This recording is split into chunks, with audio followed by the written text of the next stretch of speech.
Hotel Echo Lima Oscar. Good morning from sunny London, England. From your host, your guy himself, the one and only and truly, DLG Reppin'. As you can see, scrolling along my screen at the bottom of your screen, phone, PC. You see the word there? Alright. Anyway, welcome to another DLG Reppin' Daily Transfer News involving all things to do with Arsenal Football Club. Otherwise, DLG short for Delhi London Gooner. Space Romeo Echo Papa Indigo November. And tomorrow, watch out for my match day preview of Arsenal v Leicester City, or should I call it the Yuri Tillemans derby? Anyway, can I say good afternoon to you guys, whether you are working through the heat, drinking loads of water, are you working outside, are you working inside? Good afternoon, whether you're at home listening to music, tidying your flat or your houses, or taking the pets or taking the dog for a walk. Allow me to say good evening to you guys, whether you are getting ready to go to bed, or watching a movie, or you're doing a late night shopping. Otherwise, allow me to say good night and rest well to those of you around the world, yeah? You're getting ready to go to bed, reading your nice books before you doze off to sleep, and get yourself up ready for work tomorrow. Anyway, let's get into it, yeah? Before I do, remember to smash the thumbs up like button for me, yeah? In abundance, yeah? Make sure you do that. Make sure you share this channel virally all over the globe, especially to your friends and your relatives, yeah? If you're here for the first time, welcome on board. But make sure you share this channel amongst your friends and your relatives, yeah? And tell them to share it amongst their friends and relatives. Also, if you got something that you want to leave in the chat, like a question, an opinion, your prediction on how many Arsenal players will be signed before September the 1st, or how many, let me put the question again. How many new signings will come in to add to the 6 before September the 1st? Drop it in the chat, yeah? And I look forward to having a conversation with you guys when I get the opportunity to do so. And on top of that, yeah, do subscribe to the channel, as it says at the bottom of my screen, yeah? Strolling by, yeah? Smash that sub button for me, yeah? Left, right, and center, gloriously but passionately. And especially if you're new, put a sub into my channel, yeah? Please subscribe to my thing. And if you do subscribe, as I always say, I'll shout you out, yeah? That's through the heart, love, and appreciation, yeah? So do all of that for me, yeah? Otherwise, let's kick it off with more speculation. And our Yuri Tillemans derby, we kick it off with that one. Yuri Tillemans daily, should I say? Because he has apparently had talks, or his representative had talks with Arsenal's representatives, and it's been said that it's all going well. Now, other sources come out with a story that Arsenal are willing to wait until another 12 months. Now, that would be stupid, because by then you'll have vultures flying in for him, and Arsenal will be in a situation where they're gambling on getting Yuri Tillemans for free. That will be a stupid gamble, and it's not something that is necessary. So for me, that's a no-go. They should just cough up the money, put the bid on the table, and let's sign him between 25, 30 million pounds. Let's get the deal done. I've been saying it for as long as I can remember doing this daily transfer windows this summer. Let's try and get the deal done, and we move on. You know, bolster the midfield area. Now, another player who he's an Ivorian international, plays for Lens. He goes by the name of Seko Fofana. I hope I pronounced your name right, yeah? Now, he's an alternative for Yuri Tillemans, and Lons are holding that for 40 million on him. Now, I can't say I have seen this guy play, you know, but from what I've been hearing, Arsenal are looking at Arsenal are looking at an alternative, he could be the one. But for me, I want Yuri Tillemans. This is the guy that we want. This is a statement signing. You know, this is a statement signing that we need to make sure that we make the Premier League rivals know that we are serious about doing big, big things this season. Hopefully, this moves on a lot faster than what I expected. And next Saturday, I would love to believe that Yuri Tillemans will sign in time for the Bournemouth game. He's more than likely to start the game against us, and we cannot guarantee he will be on the bench or even not in the squad. But we shall see what goes on. Now, Jeremy Pino, Arsenal have been told that we will accept a reasonable offer for our winger. And this is a guy who's been coached by our former manager, Unai Emery. Villarreal are in a situation where they have financial difficulties, and they've been told you're going to have to offload players to balance the books. It's as simple as it is. It's not a nice feeling at all. It's not what their fans want, but the reality is the club must be cash strapped. So by Arsenal giving them 30 odd million for one of their main wingers, who's a Spanish international, one of Spain's top prospect at the tender age of 19. I mean, that's a hell of a lot of money. But at the same time, they've got to understand that by letting him go, you're recuperating funds from the asset he is. And they've got other asset. Pau Torres must be one of their biggest assets, if not the biggest asset at their club. But for me, I don't think we're going to be going in for Pau Torres. On top of that, Jeremy Pino, I mean, he will operate on the right-hand side, and I think that's a battle between him and Saka. That will be an interesting battle. Both young, both quick, and very technical, and they possess technical ability within their locker in abundance. So, yeah. But I would have preferred an experienced winger. Now, someone that we know who is proven and who's capable of getting goals and assists in a season that is up to 38 Premier League games. But we shall see what happens in the next coming days. Musa Diaby. Now, Stan Kroenke himself has authorised Arsenal with permission to sign this winger. Now, we can't say we've ever seen him play. I haven't even seen him in bits on YouTube. He's a Bayer Leverkusen winger. I believe he's a French international. And Arsenal have shown interest in him, but no one's flown over to Leverkusen to thrash out a deal. Cody Gakpo. Now, this is a player that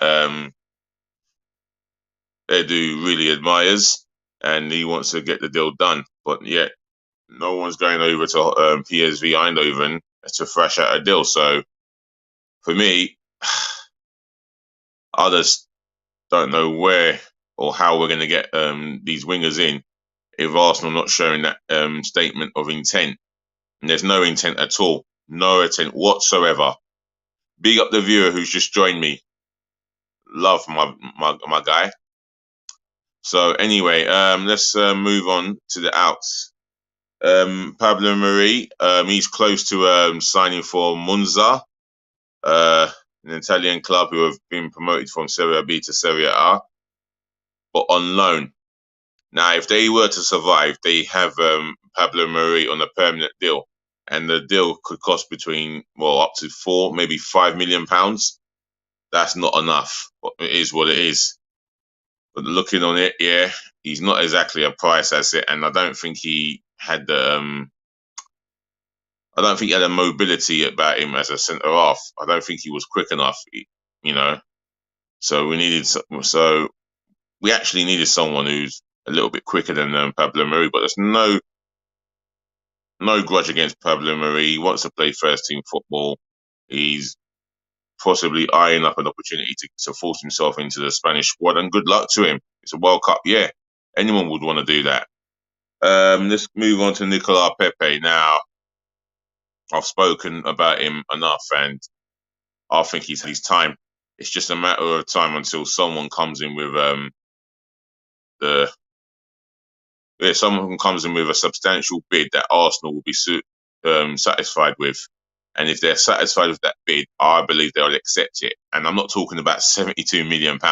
We're talking between, 15 to 20 million for Pepe. I don't think Arsenal will get 25 for him. How can they get 25 million for someone who's not even done it for a fraction of the season? For me, 15 to 20 million, and then we've done well. Now, Newcastle have expressed their interest in him. And I would like to believe that they would put the money on the table for us, and it's got to be of a substantial amount that we are asking for. So for me, let's get as much money as we can for Pepe. I mean, that's the most money that we're going to get out of our outgoings, Pepe. Ainsley Maitland-Niles. Now, would Roma come back with a bid for him? I would love to believe they would. Let's just see what happens in the future. I mean, I don't believe he's going to be part of Arteta's future, so we're looking at that now. I mean, Wolves have come in for him last season, and Arsenal turned that bid down. I don't know how much they're holding out for, but it ain't going to be anywhere past 20 million for Ainsley Maitland-Niles. We've got to be real here and look at this player and the valuation on his head. Nottingham Forest have spoken about him, but there's no concrete offer. Let me read a question from Jordan Kendall. Big up yourself, Jordan. Hope you're well, man. I hope you're doing fine in whatever you're doing this morning. He says here, where would you think Fabio Vieira would play in the team? Would you put him ahead of Emile Smith-Rowe? Now, I believe he'll play as a number 8. I think he will slot in as a number 8. My concern is his physicality, because in most fixtures, there will be midfielders out there waiting to bully him, unless he bulks up a little bit. But other than that, there is a footballer in him, as we both already know. Where would I play him? I could play him in a number 10 position, because I think Odegaard seems to be more effective as a number 8. I would give him an opportunity as a number 10, maybe 10 league games, and see how he involves. But ahead of Emile Smith-Rowe, they're two different players. Smith-Rowe can operate where Martinelli operates, that's left wing forward. Whereas Fabio Vieira, he can operate on the wings and in the middle. And I think you will have to put him somewhere in the middle, number 8 or number 10. That's where I would have him. Another player that I would like to talk about in terms of ingoings, potentially ingoings, is a striker. Now, we've heard that Pepe, a certain Pepe who plays for FC Porto, has been linked with Arsenal, and we need desperately to get someone up top with Jesus, because we've only got 2 strikers. I think we should go into this season with at least 3 strikers, preferably 4 strikers, because we've allowed Balogun to be loaned out to Reims, and he scored his first La Liga goal there. I mean, good luck to him. I would like to see an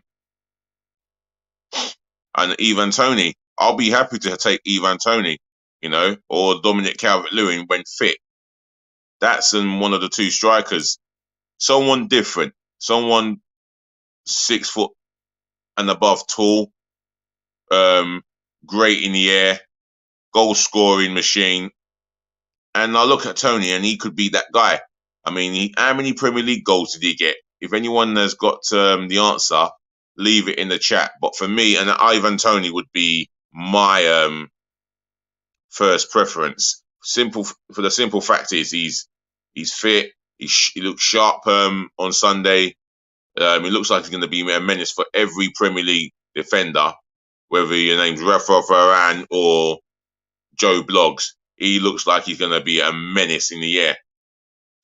Now, a right back. Now, I've called for Kyle Walker-Peters. If there's a right back you guys would like to see challenge Tomiyasu for his #1 slot, leave it in the chat. I'm looking at a right back of Kyle Walker-Peters, but there must be others that may follow. Tariq Lamptey, I think he's worth a shout. I mean, he's quick, athletic, and his offensive game is phenomenal for someone so young. Now, I doubt if Brighton are going to want to sell him. Max Aarons, I'm still open to Max Aarons. Now, that's another shout. This guy is quick as well. Defensively, yeah, he's quite sound. And offensively, he's very effective. And I think that those three wingers that I've called out, they will definitely support Saka when he's going direct on the attack on their left back. But again, leave it in the chat. Otherwise, in terms of where Arsenal are going to finish, and if you've got a score prediction, leave it all in the chat for me. I feel that we are going to have a much better season and hopefully go on to lose less than 13 Premier League games and concede less than 40 or 50 odd Premier League goals. I think defensively, we are up and coming and strong this season. And if you look at our squad this season, the depth in the defence is there. If we can get a right back, then that's the depth there.